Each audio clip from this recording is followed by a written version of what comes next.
Police commissioner sir, Surat શહેર, સંયુક્ત police commissioner sector 2 Surat શહેર, નાયબ પોલીસ કમિશનર ઝોન 7 સુરત શહેરનાઓ તરફથી વિસ્તારમાં ચાલતી ગેરકાયદેસરની પ્રવૃત્તિઓ, વિશેષ કરીને જેમાં મહિલાઓનું શોષણ થતું હોય એ પ્રકારની દેહ વ્યાપારને લગતી પ્રવૃત્તિઓ ઉપર વોચ રાખી જો કોઈ પણ એવી ગેરકાયદેસરની પ્રવૃત્તિ જણાઈ આવે તો તેના પર કાર્યવાહી કરવા જે સૂચના આપવામાં આવેલ હતી તે અંતર્ગત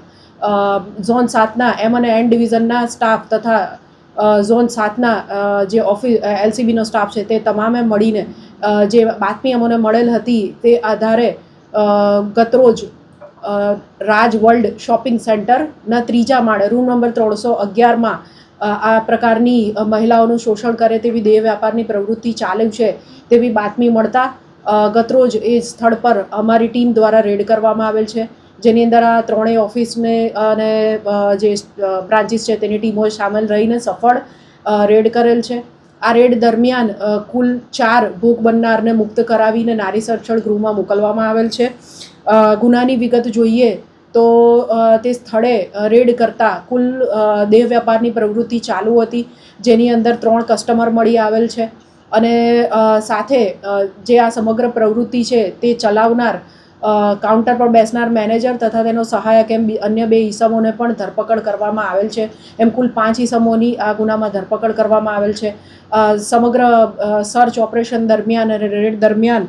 કુલ 7 મોબાઈલ કાઉન્ટરના જે દેહ વ્યાપારની પ્રવૃત્તિ માટે વપરાતા હતા, જેને કાઉન્ટરના મોબાઈલ કહી શકાય, જે મારફતે ગ્રાહકો સાથે વાતચીત અને પૈસા નક્કી કરવાની પ્રવૃત્તિ ચાલતી હતી, એવા 7 અને બીજા કસ્ટમર્સના અને એમ મળીને કુલ 11 ફોન સીઝ કરવામાં આવેલ છે. રોકડ નાણાં જોઈએ તો 8,500 જેટલા રોકડ નાણાં અને કુલ મળીને 63,000 રૂપિયાનો માલ સીઝ કરવામાં આવેલ છે. સાથે દેહ વ્યાપારની પ્રવૃત્તિને લગત જે આઇટમ્સ હોય જેમ કે કોન્ડમ અને ટોકન હિસાબની ડેઇલી હિસાબની